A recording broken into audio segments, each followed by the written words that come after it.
নমস্কার বন্ধুরা, আমি পলাশ বিশ্বাস আর আপনারা দেখছেন পলাশ বিশ্বাস ভিডিওস। আশা করি আপনারা প্রত্যেকে ভালো আছেন এবং আপনাদের বাগানের গাছগুলিও ভীষণ ভালো আছে। বন্ধুরা, থাম্বনেল এবং টাইটেল দেখে কিছুটা আন্দাজ করেছেন যে কী বিষয় নিয়ে আজকের আলোচনা হতে চলেছে। হ্যাঁ বন্ধুরা, জবা গাছে সাবান দিলে কী হয়? জবা গাছ এবং তার সহ অন্যান্য গাছেও এইভাবে সাবান আপনারা ব্যবহার করতে পারেন। দুর্দান্ত রেজাল্ট কিন্তু আপনারা পাবেন। আমরা টবের মাটিতে গাছে খাবার দিই। টবের মাটিতে দিই, যাদের জমিতে গাছ আছে জমিতে খাবার দিই। আবার গাছের পাতায় কিছু ফলিয়ে স্প্রেও করি খাবার। তো এই খাবার দিয়ে গাছ তো ভালো হবে, কিন্তু যখন খাবার দেওয়া হয়, যখন নতুন কচি ডালপালা আসে, যখন নতুন কুঁড়ি আসে, তার সাথে পাল্লা দিয়ে আসে কিন্তু পোকামাকড়। তো বন্ধুরা, এই পোকামাকড় দূর করতে গেলে কীটনাশকের ব্যবহার আমাদের করতে হয়। তো আজকে সম্পূর্ণ ঘরোয়া পদ্ধতিতে, ঘরোয়া উপাদান দিয়ে আমি কিন্তু আজকের একটা কীটনাশক তৈরি করে দেখাবো। এই কারণেই বলেছি যে জবা গাছে সাবানের ব্যবহার। কারণ জবা গাছে কিন্তু এখন প্রচুর পরিমাণে পোকার আক্রমণ হচ্ছে এবং হবেও।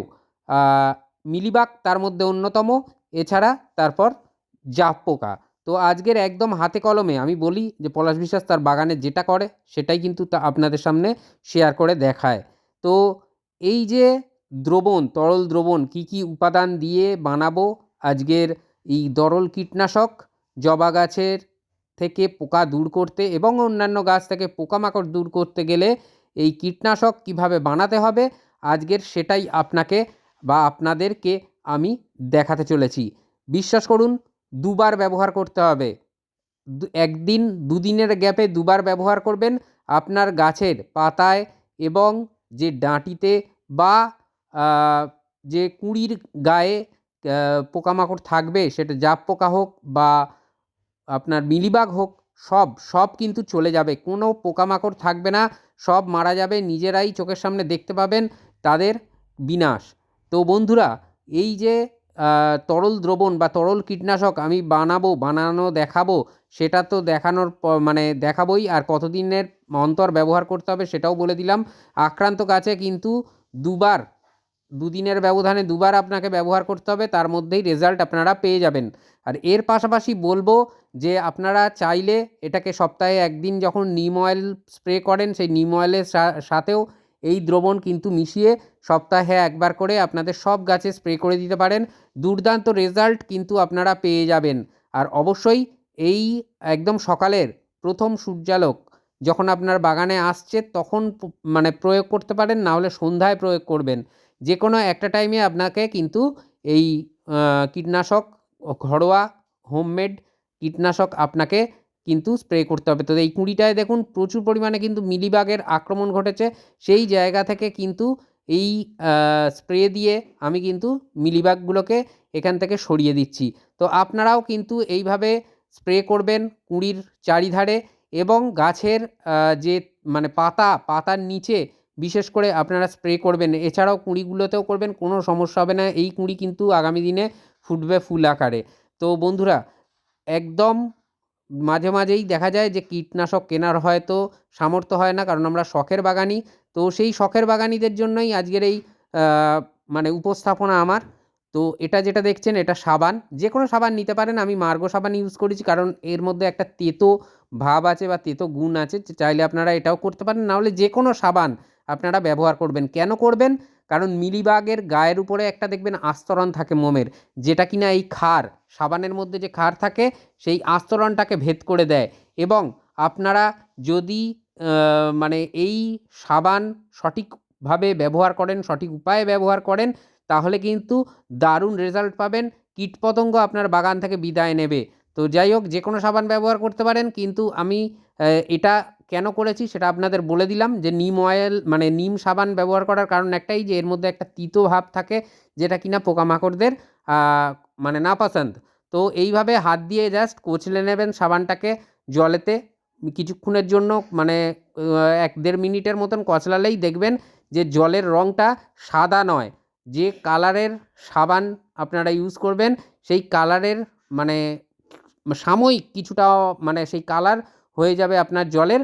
ততক্ষণ পর্যন্ত একটু এইভাবে সাবানটাকে রগড়ে যাবেন এবং হাত দিয়ে কচলে যাবেন, তাহলে দেখবেন দারুণভাবে কিন্তু সাবানটা যতটা পরিমাণ দরকার, আমি 1 লিটারের তরল দ্রবণ বানানো দেখাচ্ছি। 500 ml জল এখানে আছে আর 500 ml পাশের কন্টেনারটায় রয়েছে। তো এই দেখুন কালারটা দেখুন কিন্তু চেঞ্জ হয়ে গেছে, অর্থাৎ একটা সবুজ সবুজ ভাব কিন্তু চলে এসেছে। আমরা ব্যাস এতটুকুই নেব, অতিরিক্ত দেওয়ার কোনো প্রয়োজন নেই। বেশি বেশি দিলে যে পোকামাকড় তাড়াতাড়ি মরবে এমনটা নয়। তো মোটামুটি দেখুন এইভাবে কালারটা কিন্তু চেঞ্জ হয়ে গেছে, আপনারা নিজেরাই দেখছেন। ভালো করে হাত দিয়ে ঘিটে নেবেন, কারণ মানে না গুলিয়ে নিলে যেটা হবে কি, যে এর মধ্যে যদি তলায় কোনো মানে ছোটো টুকরো বা কোনো কিছু থাকে, সেটাও কিন্তু সুন্দরভাবে গলে যাবে। এরপরে কি নিতে হবে দেখুন, শ্যাম্পু। যে কোনো একটা শ্যাম্পু আপনারা ব্যবহার করতে পারবেন।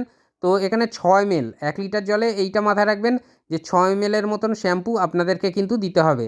সেটা যেটাই হোক, মানে যে কোনো ব্র্যান্ডেরই শ্যাম্পু হোক না কেন, 6 ml আপনারা দেবেন 1 লিটার জলের জন্য। এটা যেমন পোকামাকড়দের মানে গায়ে এই যে কীটনাশকটা তৈরি হচ্ছে, এটা কিন্তু স্টিকারের কাজ করবে। আমরা যে গাছের পাতায় স্প্রে করার সময়, কীটনাশক স্প্রে করার সময় স্টিকার ব্যবহার করি, বা কোনো খাবার স্প্রে করার সময় স্টিকার ব্যবহার করি যাতে গাছের পাতায় সেটা আটকে থাকে, এটাও সেই একই কাজ করে শ্যাম্পু। তো ঘরোয়া উপাদান, সেই জন্যই এটা। তো শ্যাম্পুও একটা মিশিয়ে নিলাম। এরপরে যেটা স্ক্রিনে দেখতে পাচ্ছেন, এটা হচ্ছে নিম অয়েল। তো একটা নিম অয়েল নিতে হবে। নিম অয়েল আপনারা কতটা পরিমাণে দেবেন, আপনারা নিম অয়েল 1 লিটার জলে 2 ml পরিমাণে আপনারা কিন্তু এই নিম অয়েল আপনাদেরকে দিতে হবে। আর শ্যাম্পু দেওয়ার আরেকটাও কারণ জলের সাথে তেল কোনো দিন মিক্সড মানে মেশে না। তো এই শ্যাম্পু দিয়ে দিলে কিন্তু সুন্দরভাবে তেলটা মিশে যাবে জলের সাথে, এবং এই যে বললাম স্টিকারের কাজ করবে, সেটাই কিন্তু করবে। আর এই যে মানে ব্যবহার, এটা ভালো করে মিশিয়ে নিতে হবে, ক্লকওয়াইজ অ্যান্টি ক্লকওয়াইজ গুলিয়ে নেবেন ভালো করে, যাতে করে সুন্দরভাবে এই উপাদানগুলো, প্রত্যেকটা উপাদান প্রত্যেকটার সাথে মিশে যায়।